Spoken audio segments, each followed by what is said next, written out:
수험생 여러분 안녕하십니까, 수정쌤입니다. 자, 오늘은 가톨릭대학교 논술 전형에 대해서 여러 가지 말씀 나누겠습니다.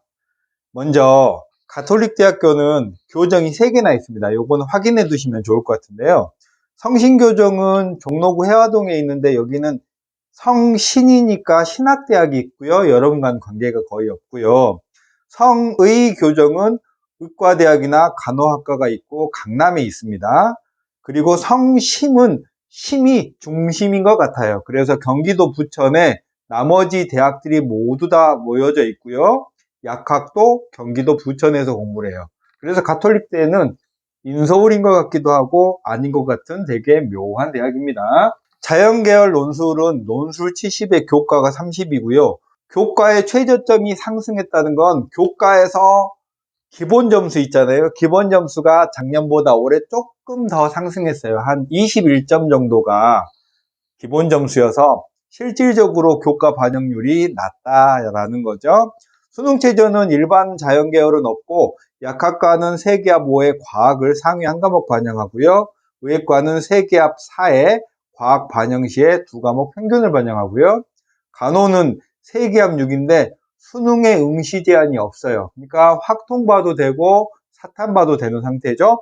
한국사는 4 이하가 공통 조건입니다. 교과 반영 방법은 전 과목 반영하는데 진로 선택 과목은 반영하지 않아요. 성취도 A, B, C 이렇게 표현된 과목은 반영하지 않고요. 학년별 과정이 없고요. 이수 단위는 반영한다. 3학년 1학기로 모두 다 반영 시기가 똑같습니다.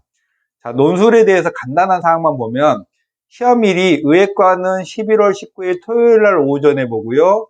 자연계열은 그 다음날 일요일 날 오전에 보는데 제가 항상 시험일을 왜 얘기하냐면 수능 주말에 시험들이 대학들이 몰려 있어서 가톨릭대와 비슷한 정도의 대학이 시험 시간이 겹치냐 안 겹치냐에 따라서 경쟁률이 좀 달라져요.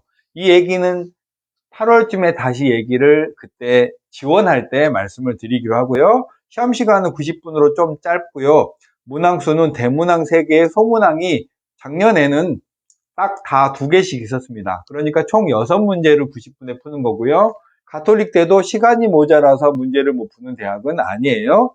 시험 과목은 수학 1, 2로 특이하죠. 대부분의 인서울이나 이런 주요 대학은 미적분까지는 기본적으로 시험 범위인데 가톨릭 때는 수학 1, 2만이 시험 범위입니다. 제시문은 문제를 풀기 위한 숫자나 함수나 이런 것에 대한 정보를 주거나 설명을 하는 거고요. 기본적인 수학의 이론을 설명하는 게 아니에요. 다음에 소문항은 2개 있다면 그들이 대부분 독립적이에요. 앞에 소문항과의 연결관계가 좀 약합니다. 의학계열은 약학은 여러분 요즘 관심 많으시잖아요. 의예과는 100분이고 약학과는 90분인데요. 약대는 아직 올해 처음 시험 보는데 모집 요강이 확정이 안 돼서 전화를 직접 드려봤는데 안 가르쳐 주시더라고요. 그냥 제 예상치예요. 의예과는 수학 1, 2의 미적분과 확률 통계인데 약학은 미정인데 아마 여기에 포함될 것 같아요. 거의 90%. 의예과는 대문항이 4개여서 조금 바쁩니다. 문제 풀어야 될 양도 많고요. 또 문제의 수준도 의예과 같은 기준으로 보면은 의예과 10개의 논술 전형 대학 중에 여기도 최상위권에 가까운 논술 문제의 난도를 가진 대학이에요. 약학도 그냥 제 뇌피셜로는 어려울 걸로 예상됩니다. 논술 입시 결과는 여러분에게 그냥 요 정도 느낌이다 라는 감을 잡으라고 말씀드리는 거예요. 교과 최종 컷은 여기에 합격자의 교과 컷이에요. 근데 논술 실력이 좀 더 뛰어난 학생이 있다면 교과가 좀 더 낮아도 합격 가능하죠. 그래서 보면 5점대 정도도 있고요. 심지어는 컴퓨터 정보공학부는 합격자의 내신 컷이 6.39로 6점대도 있어요. 그러니까 5점대나 6점대 극초반이라면 내신 때문에 쫄 필요는 없고요. 논술 준비를 잘하면 되겠다라는 거죠. 2023학년도에 처음으로 논술로 모집을 하는 그런 학과들이 몇 곳 생겼습니다. 약학과도 그렇고요. 그러면 기출문제 분석으로 갈까요? 가톨릭대 수리논술 기출 분석 보시죠. 가톨릭대는 2022학년도에 일반 자연계열에서 수학 1과 수학 2만 범위였고요. 고1의 수학은 문제 계산을 하다가 나타나는 공식들을 사용하는 그런 간접 출제 형태로 나타나고 있고요. 일반 자연계열의 난도는 수능형 문제와 많이 유사합니다.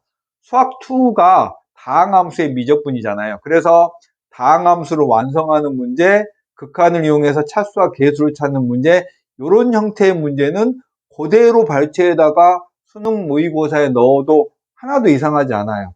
조금 문자가 좀 많아졌다던가 문자를 사용한다던가 이런 약간의 느낌은 수능과 다르지만 전체적으로는 수능 모의고사나 아니면 수능 문제의 느낌을 그대로 가지고 있는 게 문제의 대다수고, 세 문제가 출제되면 가톨릭대는 또 일반 자연계열은 최저도 없잖아요. 논술로만 승부를 봐야 되는 대학이어서 마지막에 문제 3번 정도만 조금 어렵습니다. 그걸 제외하고는 일반적으로 수학 한 2, 3등급의 개념이 탄탄한 학생이 보면 이거 할만한데 라는 느낌이 가톨릭대의 일반 자연계열의 논술 수준이에요. 문제별로 제가 해석을 좀 해놨는데요. 문제 1번은 평가원 기출문제를 연상시킨다 라고 제가 멘트를 달아놨고요. 문제 2번은 경우의 수에 관한 문제인데 고1에도 경우의 수가 있잖아요. 그래서 고1의 경우의 수도 여러분이 알아두셔야 돼요. 난도는 수능형 문제의 29번급 정도 경우를 나누는 그런 스타일이 되겠고요. 2022학년도 논술의 합격 컷은 100점 만점으로 보면은 한 70점대 초반 정도 되어야 가톨릭대 논술 전형에 응시할 수 있을 것 같습니다. 현재는 논술에 크게 뜻을 가지고 있지 않은 분이라도 나중에 9월 평가원 시험 보고 나서 가톨릭대가 가고 싶은 대학이 될 수 있잖아요. 그러면 가톨릭대 논술 준비는 수능 공부를 열심히 하는 걸로 어느 정도 커버가 된다고 생각을 하고, 그다음에 논술의 고유한 쓰는 방법만 조금 더 탑재하면 가톨릭대 논술은 지원을 하고 합격도 가능하다고 생각이 됩니다. 논술도 그러면 키포인트는 수학 실력이 되는 거예요. 의획과 논술은 의획과답게 미적분이 아닌 수학의 정수론이라는 정수의 순서상을 세거나 집합이나 이런 수능에 출제되지 않은 단원들을 주로 의획과들은 많이 내요. 그렇지 않으면 전에 제가 의획과는 자취의 문제도 많이 낸다고 했죠.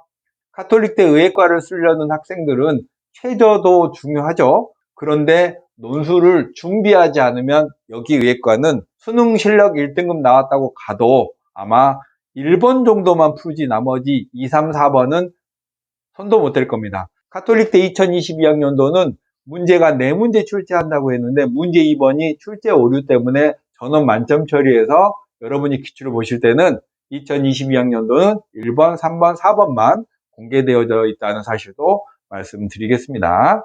자, 이렇게 해서 가톨릭대는 정리하면 수능 준비 잘 하면서 논술의 기교만 살짝 탑재하면 가톨릭대 논술은 합격 가능하다라는 말씀 드리겠습니다. 가톨릭대는 이걸로 마치고요.